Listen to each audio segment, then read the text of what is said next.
আমার পাশে যিনি দেখতে পাচ্ছেন হাসান ভাই, গত কিছুদিন আগে ওনার একটি অটোরিকশা ছিল, যাকে না ছিনতাইকারীরা তাকে মারধর করে এবং শরবতের সঙ্গে কিছু একটা খাইয়ে তাকে বেহুশ করে রাস্তায় ফেলে দেয় এবং তার অটোরিকশাটি ছিনিয়ে নিয়ে যায়।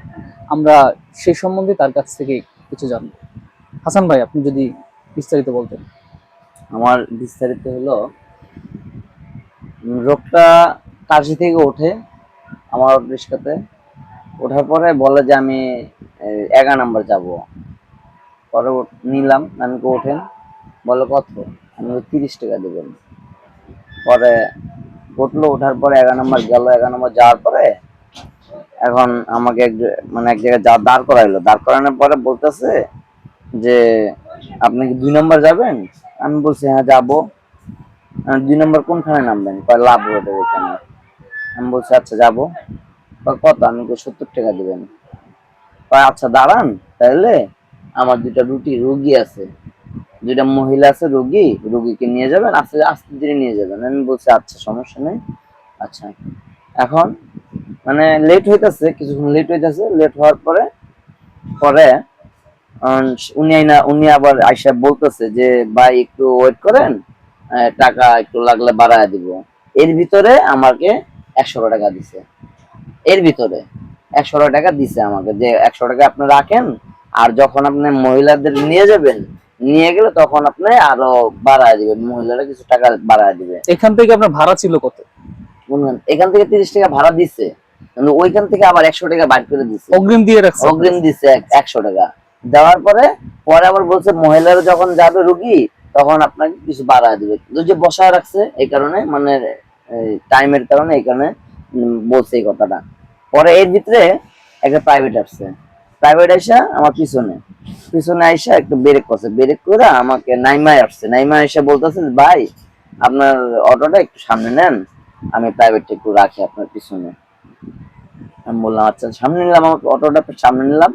সামনে নেওয়ার পরে আর প্রাইভেটটা একটু সামনে আমার সামনে রাখলো। রাখার পরে পরে আমার সামনে মানে ঘুইরা আমার সামনে আসলো। আয়সা বলতেছে যে ভাই জানেন না বাংলাদেশেও শান্তি নাই, সৌদিতেও শান্তি নেই, কোন জায়গায় শান্তি নেই।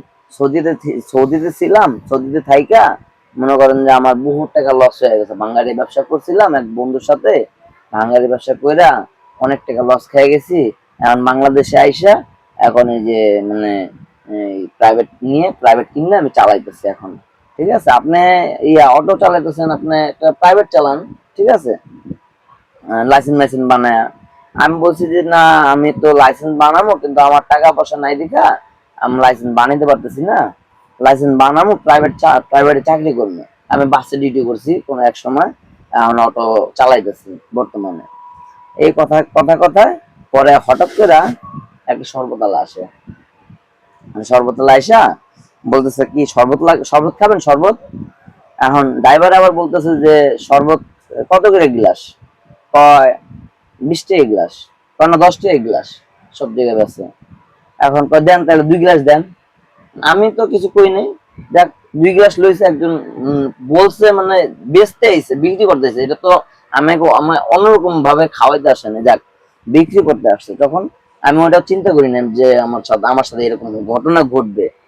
যখন যাক শরবত নিলাম, নেওয়ার পরে খাওয়ার পরে তখন সর্বতলা গেল, বিল দেওয়া শেষ।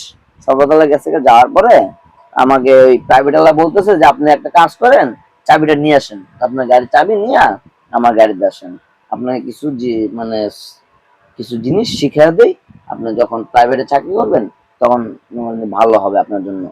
পরে গেলাম, যাওয়ার পরে প্রথমে এসি ছাড়ছে। তখন কি আপনার মাথায় এই চিন্তাটা আসে না যে একজন প্রাইভেট কার হলে আমাকে ভিতরে ডাকতেছে, আমি কেন যাব? তখন তো আমার মাথায় এরকম মানে চিন্তা ছিল না যে আমার গাড়িটা মানে নিয়ে যাবে বা এরকম কিছু হবে। আমার তো এরকম মানে মানে চিন্তা ভাবনার বাইরে ছিলাম।